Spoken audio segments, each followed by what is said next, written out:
I'm here to talk about success. The first rule of success is to have a vision. You see, if you don't have a vision of where you go, and if you don't have a goal where you go, you drift around and you never end up anywhere. I mean, as you know, I was born in 1947 in Austria after the Second World War. So I was very fortunate that I stumbled onto my vision. And I didn't really like Austria when I grew up. I couldn't wait to get out of there. I couldn't see myself becoming a farmer or a worker in a factory or anything like that. Even though my parents wanted me to stay there and have a normal life. But that was their vision, not mine.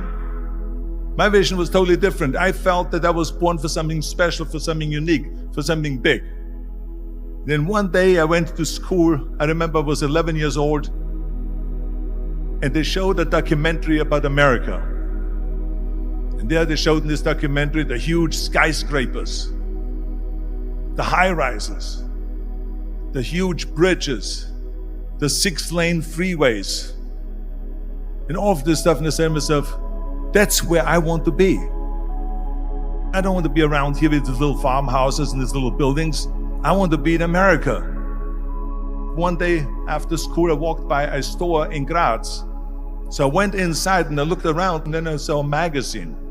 I saw a bodybuilding magazine that had Reg Park on the cover. Reg Park was then a 3-time Mr. Universe. And I saw him on the big screen as Hercules. I read that and I said to myself, wow, this is the blueprint for my life. This is exactly what I want to do. I want to become a bodybuilding champion just like Reg Park. I want to get into movies just like Reg Park. And I want to make millions of dollars and be rich and famous just like Reg Park. Do you know how great it felt that I knew where I was going? Imagine the majority of people don't know where they're going. I knew where I was going, that I'm going to become this bodybuilding champion just like him. So it was just a question of how do you do it? I was so relieved, because when you have a goal, when you have a vision, everything becomes easy. So people always ask me, when they saw me in the gym in the pumping iron days, they say, why is it that you're working out so hard? 5 hours a day, 6 hours a day, and you have always a smile on your face. And I told people all the time, I said, because to me, I'm shooting for a goal. In front of me is the Mr. Universe title. So every rep that I do gets me closer to accomplishing that goal, to make this goal, this vision turn into reality. Every single set that I do, every repetition, every weight that I lift will get me a step closer to turn this goal into reality. So I couldn't wait to do another 500-pound squat.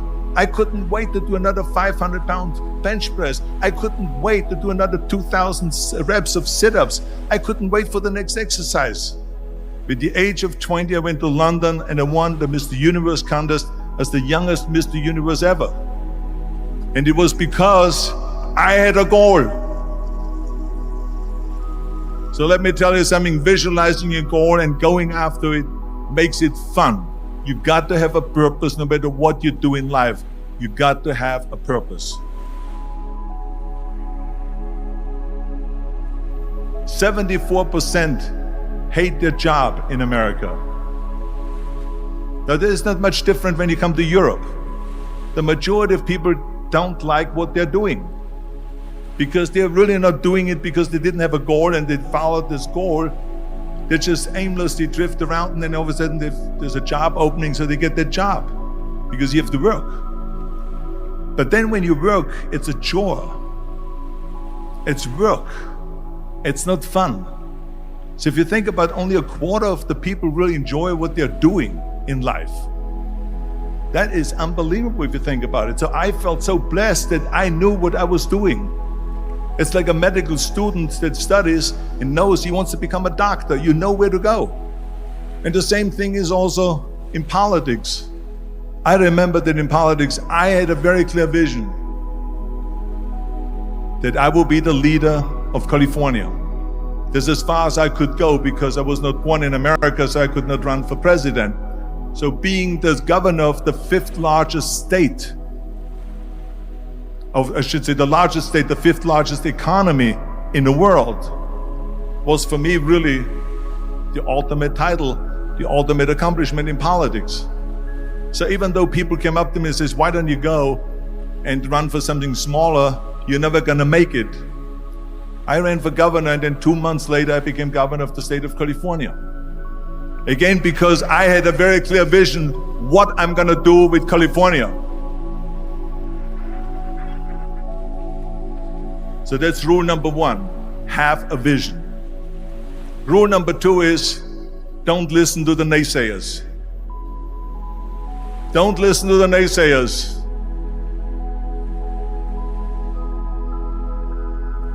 Everything I ever did, the thing that I heard out of people's mouth was, that's impossible. That can't be done. Or no. That is exactly what I heard, and of course I proved to the people that it can't be done. So whenever someone said to me, it can't be done, I heard, it can be done. When they said no, I heard yes. And when they said it's impossible, I heard, it is possible. I'm a strong believer of what Nelson Mandela said, that everything is always impossible until someone does it. Well, I'm gonna be the one, I said to myself, I'm gonna do it and I'm gonna show it to them. Maybe it has never been done before. That's perfectly fine with me. But I'm gonna do it. And I did not listen to the naysayers. It's all about the hard work that you put in. I said to myself, in bodybuilding, I worked out 5-6 hours a day. I'm gonna do the same thing now for acting. And of course I went to college to study English. I studied the accent removal, acting classes, and all of this stuff, all day long. I worked and I worked and I worked. And within a short period of time, I made one movie called Hercules in New York, which of course went right into the toilet. But it didn't discourage me. I still had the same vision. And then all of a sudden I did Streets of San Francisco. I did Stay Hungry and Pumping Iron and The Villain. And then all of a sudden I was asked by Dino De Laurentiis and by Universal Studio to star in Conan the Barbarian. And after I did Conan the Barbarian, the director at the press conference said to the press, the director was John Milius. He said to the press, if we wouldn't have had Arnold, we would have had to build one. So think about that. The very body that they said can never be sold because the time is wrong.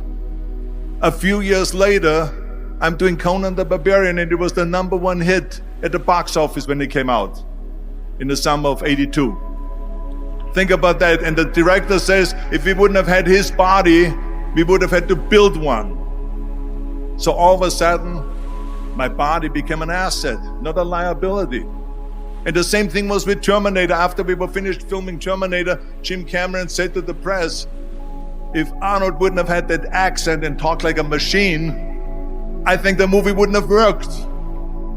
So think about that. The body and the accent that they attacked was an asset.